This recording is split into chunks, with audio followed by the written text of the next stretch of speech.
Hello, everyone. Thank you, Melissa. Can everyone hear me? Yes, awesome. Thank you. I'm so excited to be here. First of all, I love the energy of the Mom Project. During the break, I'm dancing and I'm just having a good time. So, thank you guys so much for having me here. And for all the moms and the caregivers out there, hope you had a wonderful and beautiful day yesterday. Um, I'm excited to talk to you about finding joy in the second act. And I want to do that by sharing my personal journey with you. So let's begin.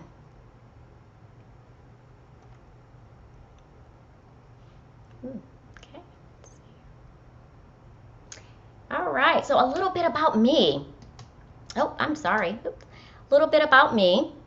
I've been married for 24 years. I'm a mom of three beautiful girls, one of which is a bonus child. They're older. My oldest daughter does not want me to reveal her age. I am a proud Chicagoan, and I'm a professional organizer. I'm certified in Marie Kondo's KonMari method. Um, Heard her earlier today. Beautiful, beautiful. I am the founder of 180 Joy, and my mission is to help busy professionals regain control of their homes and allowing them to have more time for joy and to live their ideal life. So, this is not where I started. I've been doing this for 2 years, and this is a collection of experiences for me. This is my fourth career. And not only that, I started my fourth career at age 50. Yep, I'm putting my age out there. So I'm at least 50. um, and I want to talk to you about my journey, which I called the second act. This is what I call my second act. So I'm going to talk to you a little bit about that. Well, this is how it started. So, in my first career, I went to school. Well, actually, if we back up, went to college, as many of you, worked really hard. And for me personally, I was a first generation graduate from my family and went on to school. I really didn't know what I wanted to do. I thought I was good in math and finance. I thought, oh, it'll pay really well. I'm going to study finance. So that's what I did. I went to school, got my undergraduate degree. What do you do when you get a finance degree? You work for you do finance. I was a financial analyst at a large corporate real estate firm. I had an amazing experience. It laid the foundation of understanding business for me. It was all new to me. I had some amazing opportunities. I had an international work assignment where I was able to work in France for a little while. I learned a lot. But after a few years, I realized this is not what I want to do for the rest of my life. It was not fulfilling for me professionally. So I was thinking about a career change. Well, I wanted to explore the creative side, and I didn't know how to do that. So I decided I'm going to start a career change. I'm going to go back to school, and I did that. So my second career, before I set my second career, I went back to graduate school. I went to school, went to graduate school. I studied marketing. I went full time and I studied for 2 years. Took some time off and I did that. I got a great internship with the global consumer packaged goods company. I became a brand manager and I had a number of opportunities there. I was able to travel a lot and do some exciting like commercials and all that kind of fun stuff. But this particular role really allowed me to understand the client and the consumer, the customers, really understand the needs and looking at the lens from the consumer. And it just opened my eyes to a whole new world of how to do business. Well, several years into working in that business, and it was very demanding, as a lot of you can relate. It was very stressful. Well, life events happened. And at that point, I started a family. And that was the biggest turning point of my life. It was very emotional at that time. Um, my husband was working a lot. He was traveling. He was gone every week. I was commuting from one state to another state. I had a very long commute. Again, my job was very demanding. It was kind of chaotic for us. I made the really tough decision to choose my family over my career, and that was after I had my first child. So that leads me to talk about my third career. My third career, after I had my first child, was a full-time mom. I was the CEO of my household. Can you all relate to that? Anyone can relate to being the CEO of their household? Put it in the chat. This was a really interesting move for me and a pivot, because I had only planned to stay outside of my job for 2 years. That 2 years turned into 18 years. Yes, you can say wow. I'm okay with that. Sometimes I say wow. It's been a long journey for me. Being a full-time mom was a beautiful experience, but there were a lot of ups and downs. It was a lot of emotional and mental energy for me. It was the hardest job I ever loved. You look at my 3 beautiful kids here, my 2 daughters, my youngest and my oldest bonus daughter. And after I had my first 2 children, I suffered with postpartum depression, and it was really difficult. And there were a lot of ups and downs between then. And my daughters, as they became teens, struggled with a lot of issues as well, with a lot of mental issues. And that was a struggle. But I was grateful to have that opportunity. I had a very supportive husband, and we got through it. And it was a point in time where I was thinking about reviving my career. It had been a number of years, it had been over a decade by this point. And I didn't know how to get there. I didn't even know where to start. It had been so long. I did a lot of volunteer work. I kept myself busy. I have found myself keeping myself busy with all of these tasks to try to offset some of the insecurities that I had developed over the years of being a full-time mom.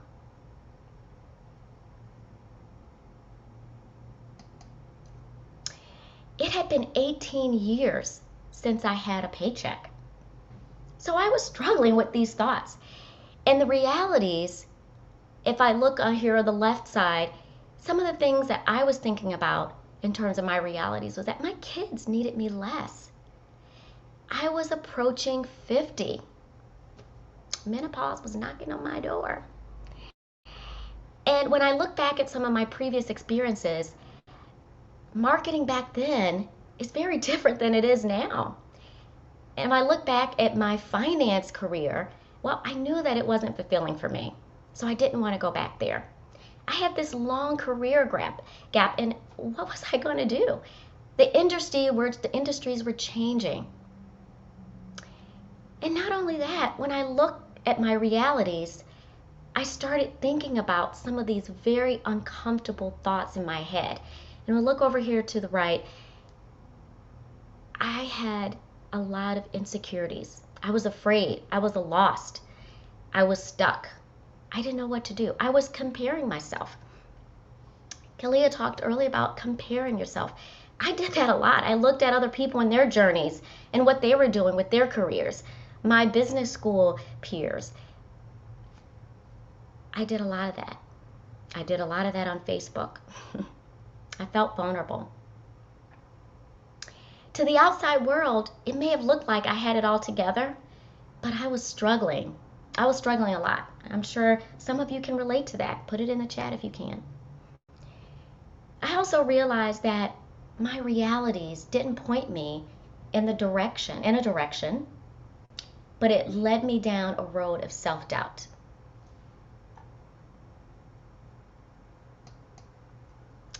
And during that time, as I mentioned, I was trying to keep myself busy as I was thinking, and all these thoughts were ruminating in my head about where do I go from here? How do I get more fulfillment outside of being a full-time mom? Well, a friend recommended a book to me because I was complaining about just how my home was just chaotic and there was so much going on and I just couldn't keep it together. She recommended a book called The Life-Changing Magic of Tidying Up, as you all are probably familiar with that book. I read it. And then I read the next book, Spark Joy by Marie Kondo. And a light bulb went off. I knew that this was the start of something big for me. These books were not just about tidying up your life, but it was about how to spark joy in your life and beyond. When I embraced the KonMari method in my home, it changed not only the energy in my space, but it had a ripple effect on all aspects of my life. I became very decisive about choosing joy and how to hone that joy over time. And not only did it affect me in my physical attachments, but my relationships, my career, and my health. I decided to give myself some more grace. We talked a lot about grace here in these panels. It is so incredibly important. I didn't know how to do that for myself. It became a passion project for me to want to help other people do what I did to myself or experience what I felt. And I started helping friends. I started helping family. I started helping professional friends create this joy that I felt when I went through this process. In my heart, I knew this is what I wanted to do. I wanted to make an impact on others' lives and support them and guide them through their KonMari journey as well. So I knew and understood where I was. I felt good about it at this point, but I just didn't know where to go after that. So I decided to take the Marie Kondo consultant course. And when I did that, I felt like I was ready, but I still felt like I had some imposter syndrome. Like, what am I doing? I really looked back, and I looked back at and reflected on some of the skills that I had. I looked back at my first career in finance. I learned the fundamentals of business. I understood what accounting and P&L and basic economics were. I knew that. And I look at my second career, and it allowed me to understand and look through the client's lens and understand and listen to what their needs and challenges were. I became more of a strategic thinker. It allowed me to hone my communication skills. And then I look back at my third career, and actually I'm going to call it the Mom Project, I think as Wendy called that earlier. And I learned so much from that 18 years. And I learned eventually that some careers are just not non-traditional, right? That my career and my journey as a stay-at-home mom, we may get to these destinations at one point, but our journeys may be different, and mine was different. Committing to an unproven outcome. Oh boy, do I wish that I had a mom handbook. One handbook that tells me how to be the best parent. There is none. This was a proven outcome for me. Again, I went from 2 years to 18 years. I had no idea that I was going to be in that journey. I had to be uncomfortable. I had to be comfortable with the uncomfortable and a lot of the ups and downs with being a parent and being on that full-time mom journey. I also learned to enjoy the moments and savor those moments. It took me a while to do that because I was so caught up in my being task-oriented and trying to prove myself that I can be everything. It took me some time to do that. And I realized, and I looked through at these 3 different paths that I took, and I call those 3 different paths my first act. And reflecting on those, it gave me the confidence and the appreciation that I do have the skills to move forward to do what I would really want to do. And it pointed me in the direction of something I never thought that I would do. If someone had asked me several years ago that you would start a business, I would have looked at them and said, no, not me. I don't want to. But I did. I started 180 Joy because I had a 180-degree shift in my mindset from where I was many, many years ago. Finding joy in the second act allowed me to reflect on the skills that I had gained over time.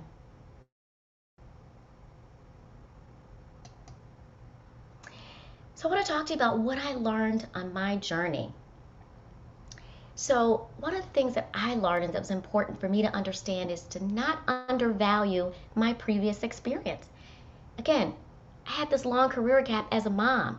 I didn't value that at one point, but I value it now. And it's important that I highlight all of those skills that I learned. It's important to take time to reflect on those skills and your passions and your values.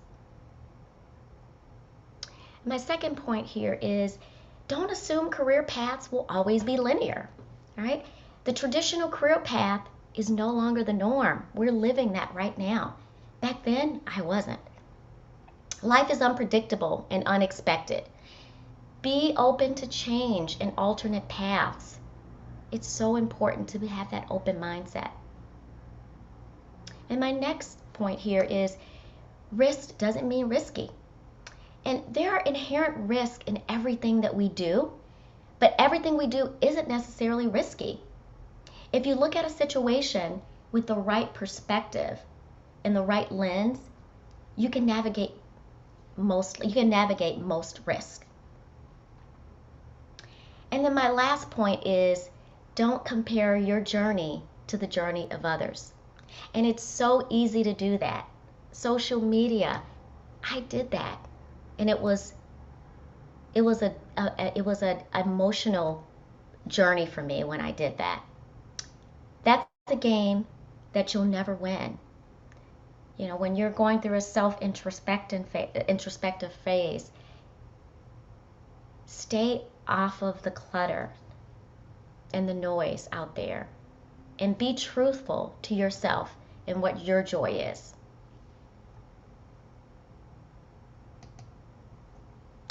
So I want to thank you, and I also want to just say that I am a very private person, and I've never shared this story before in this particular format. It was therapeutic for me to kind of put it out there and put it in writing, but I want to thank you guys for joining me and listening in. Hopefully you've heard something in my story that might be helpful to you or to someone in your life, and if not, I hope you found it interesting. If you'd like to contact me, like I said, I don't do a lot of social media, but I am out there in Instagram at 180joy. You can always email me, and I have a website, 180joy.com. And I also want to thank you to the Mom Project for this amazing opportunity to talk to you all and for all the work that they do for wonderful moms and parents. And again, thank you all for joining.